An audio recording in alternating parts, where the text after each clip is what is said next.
Hello everyone, Earl Henderson, Primordial Defense. Thank you for watching.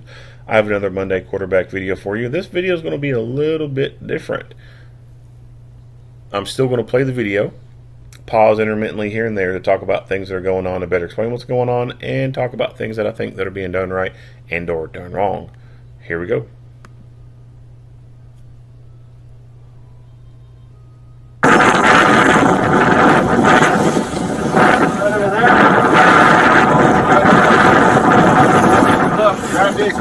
Alright, so he is clinging onto a flotation device. He's not wearing the damn thing, he's clinging onto it. In my experience, in dealing with water emergencies, whether it be water rescue, water recovery, or public safety diver, underwater criminal investigator,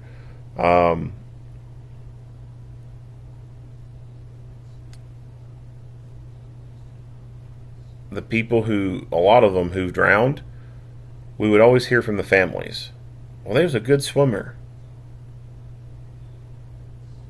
There's, they're strong, they're physically fit, they can swim.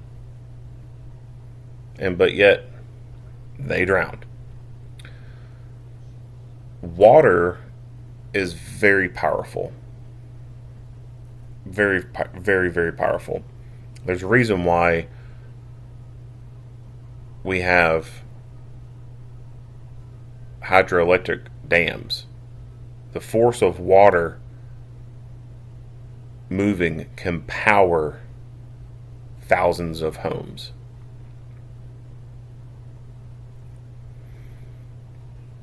Water will wear a person out real quick. It will fatigue them to the point where they are physically exhausted and they can no longer keep themselves afloat. A life jacket, no matter how tired you get, will always keep you afloat. If you fall and hit your head on the boat and fall overboard, if you're unconscious, you can't keep yourself afloat. But if you're wearing a life jacket, it will keep you afloat. And I'm sure that somewhere in the world there's probably been one or two people wearing a life jacket who drowned. But generally speaking, you're not likely to drown if you wear a life jacket. Now, if someone were to, leave a link to an incident where someone drowned wearing a life jacket, then I would suspect that that's either A, they were in a boat that capsized and, they were in the boat while wearing the life jacket and the boat went down and they drowned in the boat, which that's kind of a moot point at that point. Or they were not wearing the life jacket correctly and they sunk down in it and they were unconscious. So they either went unconscious because of hypothermia or some type of head injury or something like that, and the weight of their body, they sunk downwards, but of course the life jacket is going to stay where it's at in the water and keep floating, and so they kind of like slipping out of a t-shirt in a sense. So if someone wants to comment, oh yeah, people can drown wearing life jackets, then that's probably the most likely cases of what's going on. Or they're just using a non-Coast Guard approved life jacket, like it's some kiddie pool kind of damn thing that's not meant for actually saving lives, or it's just being improperly fitted or just not worn correctly. So if you got a properly fitted life jacket and you're wearing it correctly, 99.9% of the time your ass is going to stay alive if something happens. Unfortunately, there's a lot of people who just flat out refuse to wear them. In the summer, I get it. They're hot. They're uncomfortable. They suck. Wintertime, not so much. It's actually kind of nice to have them on. The big vest style ones. It kind of keeps you a little bit warm.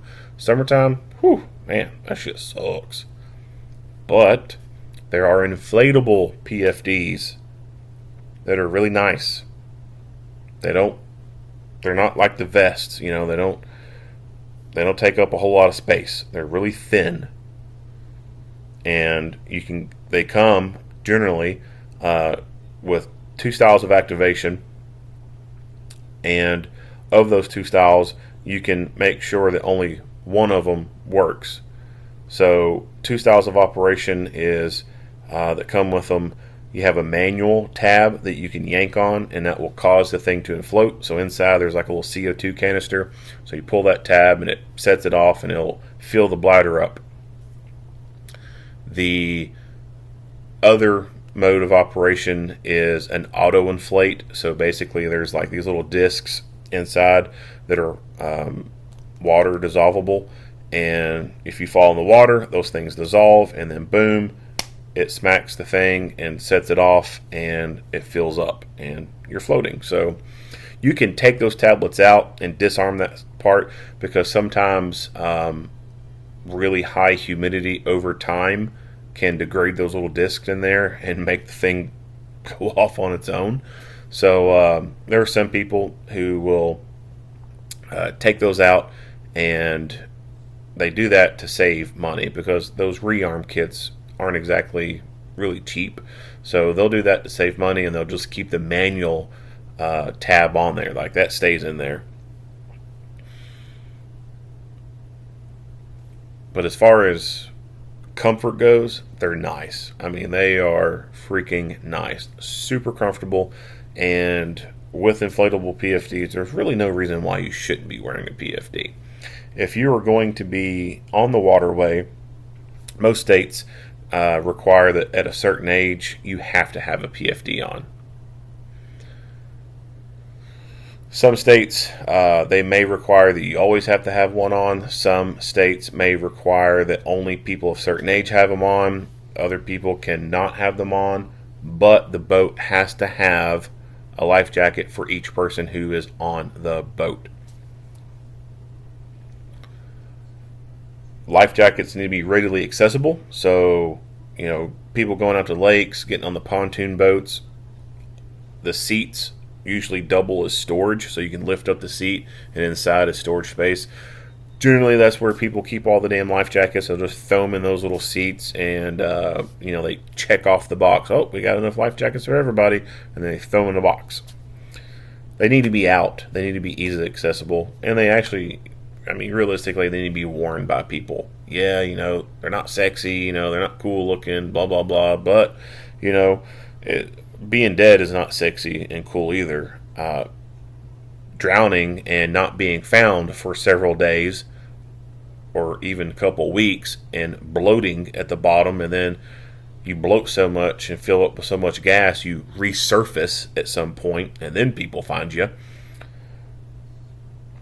Having the rescue squad come and throwing drag bars in there and catching you with fishing hooks and pulling your ass up ain't too cool. Public safety diver having to jump in the water and scuba dive down to your ass and put you in a body bag and bring you back up, or put a nylon strap around you and bring you back up to the surface. That ain't cool. So life jackets save lives. Lots of people drown, and when it comes to rivers and lakes and stuff like that, you know, the majority of these drownings can be avoided by wearing a freaking life jacket.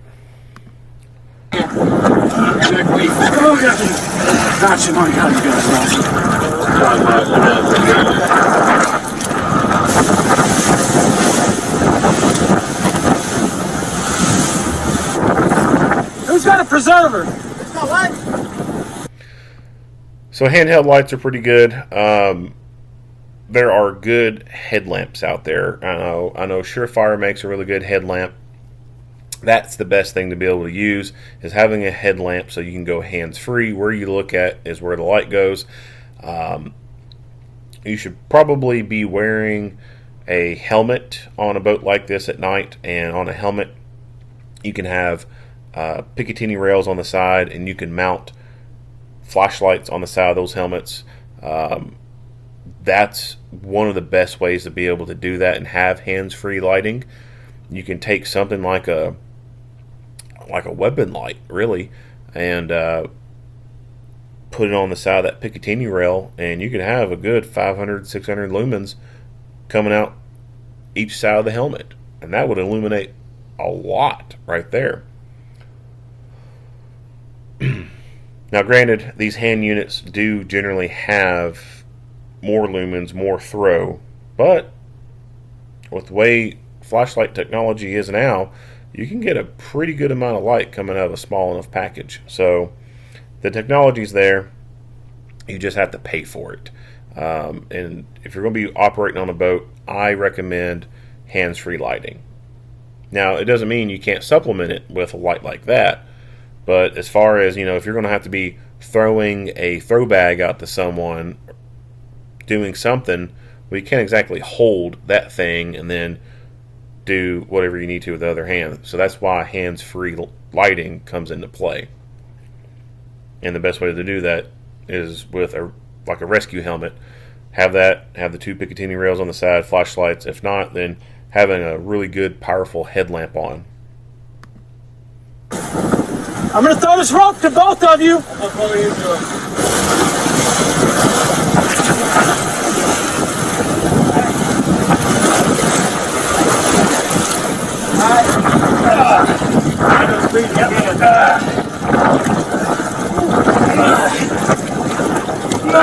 Come on. Grab my right hand and then just cleat up here with your left. There you go. Step over that and then go up front and have a seat. All three of you, right?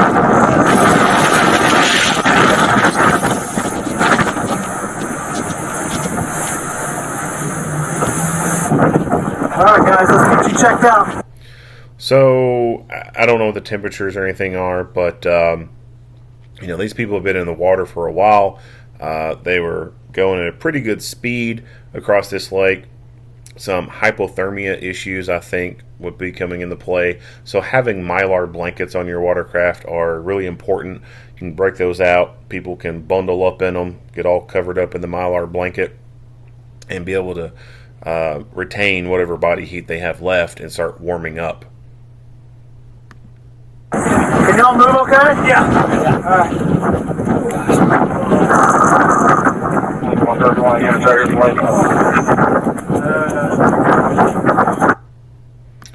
All right, that's it. It's more kind of like a water safety PSA kind of thing. Wear your life jacket. What's the little logo? Wear it. But yeah, on a serious note, guys, it's summertime. You're going to be out in the water. You need to be smart about it. I can't tell you. I've lost count of how many drowning victims I had to go look for and brought up. It sucks, especially because you think about water stuff. It's younger people, right? Granted, older people still drown too, but young people always like swimming, and it really sucks when you pull a teenager up out of the river and they're dead from drowning. It's not fun. So you're going to be on the water this summer, put your life jacket on.